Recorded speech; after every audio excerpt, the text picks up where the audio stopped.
첫 번째는 말이죠. 듣기인데요. 중요한 거예요. 다시 한번 할게요. 듣기는 귀가 하는 게 아니고 뇌하고 입이 하는 거다.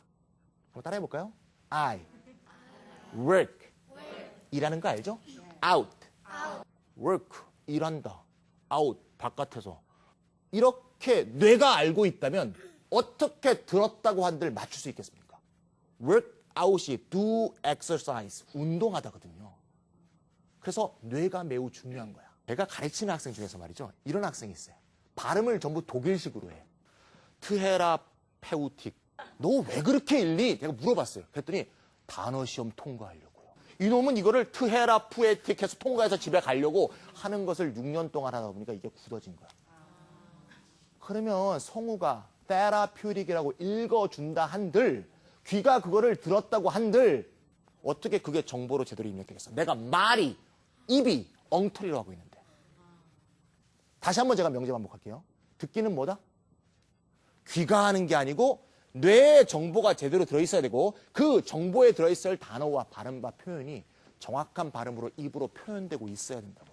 안 그러면 절대 듣기가 늘지가 않아요. 주요 의사소통 표현을 쫙 정리해야 돼요. 주요 의사소통 표현을 정리하려면 주요한 참고서 중에서 의사소통 표현이 잘 정리되어 있는 걸 반드시 암기하고 이걸 듣기하고 연결시키고 책에서 학교에서 배우는 영어 회화책 있죠. 주제별로 다 정리해서 외우시고 영어 회화책을 안 배웠어? 그러면 영어 교과서에 있는 회화 표현들 다 정리해 주셔야 돼요. 두 번째 측면은 이제 어휘 얘기인데요. 어휘는 뭐 늘 얘기해도 강조해도 지나침이 없죠.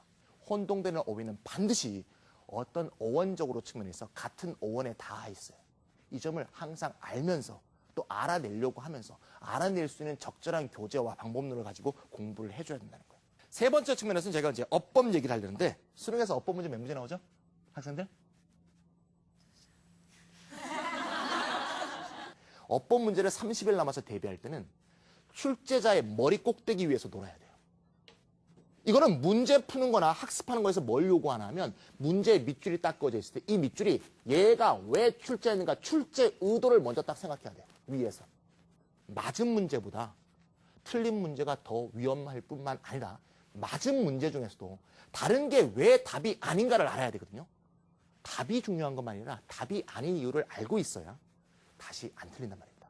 요새 수능은 그냥 형식적으로 어법 문제가 두 문제니까 학생들이 되게 어법을 경시하는데 어법이 사실 독해에 큰 영향을 미친다는 것 정도는 아시죠? 어법이라는 걸 경시하는 분들은 보통 어휘만 열심히 외우고 독해만 많이 하면 독해 점수가 올라간다고 생각하는데 절대 그렇지가 않습니다.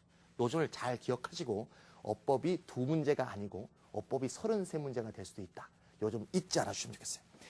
독해에 대해서 말씀드리고 싶은 거는 독해는 말이죠. 30일 남은 시점에서 보통 꼼수를 쓰는 분들이 있어요. 점수가 안 나오니까. 근데 말이죠. 교육과정평가원이 수능 출제 기관이죠. 교육과정평가원이 2004년도에 낸 자료집이 있어요. 100페이지 되는 자료집인데 각 과목별로 그래요. 수능 출제 매뉴얼이라는 게 있어요. 30일 남은 시점에서 수능 출제 매뉴얼 다 읽어보세요. 맨 앞에 주제가 있거나 맨 뒤에 주제가 있는 것은 내지 말라고 써 있어요.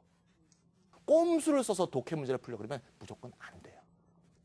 그래서 기본적으로 독해라는 것은 기본적으로 한 문장을 제대로 독해하는 거. 아까 제가 얘기했죠? 한 문장을 제대로 독해하는 걸 일단 연습을 해야 되는 거고 또 문장과 문장 사이가 어떻게 논리적으로 연결되어 있는가는 그 기본적인 방법들을 모르고선 절대 점수가 올라가지 않는다. 근데 어떤 학생들은 그래요? 33문제를 50분으로 나누니까 1분 20초야. 그럼 한 문제를 1분 20초에 풀어야 된다고 생각하는데 이렇게 하는 생각 자체가 굉장히 평균주의적 생각인데 절대 그렇게 풀면 안 됩니다. 쉬운 문제는 50초 내로 무조건 풀어야 돼요. 어려운 문제는 1분 50초에 풀어야 돼요. 이거를 문제에 따라서 탄력적으로 적용할 수 있는 훈련, 이걸 자꾸 해줘야 돼요. 예를 들면 이런 질문을 제가 많이 받습니다. 독해 공부를 할 때 독해 자체가 안 됩니다. 어휘를 먼저 뜻을 찾아갖고 적어놓거나 먼저 정리한 다음에 독해하는 게 좋습니까? 다 틀린 다음에 그 다음에 어휘 정리를 하는 게 좋습니까? 이렇게 물어보는 학생들이 굉장히 많아요. words in context라는 말이 있는데요. 어휘는 항상 문맥 속에서 의미가 결정된다는 뜻입니다. 기본적으로 영 처음 보는 단어들 하더라도 문맥 속에서 보면 대충 뜻이 연상되는 정도로 글을 씁니다. 위키피디아라고 끌었는데 위키피디아라는 걸 원래 아는 분들은 그럼 뭔지 알잖아요. 근데 위키피디아라고 딱 했는데 위키피디아를 처음 듣는 사람은 거기에 대해서 설명을 해줘야겠죠. 따라서 기본적으로 뭔가 생소한 표현이나 어려운 표현이 나오거나 단어 자체가 어려우면 반드시 그거를 부연 설명해 주는 얘기가 나오게 돼 있어요. 따라서 실제로 독해 공부를 할 때 이거를 계속 연습하고 있어야 돼요. 그러니까 독해를 하면서 모르는 단어지만 이 문맥에서는 이런 뜻이 되겠거니 하는 것을 자꾸 연상, 이미징, 추론하면서 독해하는 연습을 자꾸 해줘야 실제 시험 현장에서 모르는 단어가 나왔을 때 또 그럴 수가 있어요. 그러니까 먼저 시험 볼 때는 절대 단어를 먼저 찾지 말고 자기가 추론해 가면서 문맥 속에서 어휘를 생각해 나가면서 쫙 풀고 나서 그러면서 답을 맞춘 다음에 복습할 때 그럴 때 단어를 찾아보고 단어를 보고 또 표현을 보고 그러면서 다시 정리하고 오답 노트 만들 때 찾아보는 거지 절대 먼저 찾아보지 말고 결국 또 그렇게 공부하면 말이죠. 처음에 자기가 연상했고 추론했던 그 단어의 뜻이 찾았을 때 그 뜻과 딱 일치하면 얼마나 희열이 오겠어요. 이야 내가 모르는 단어의 뜻을 알아냈네.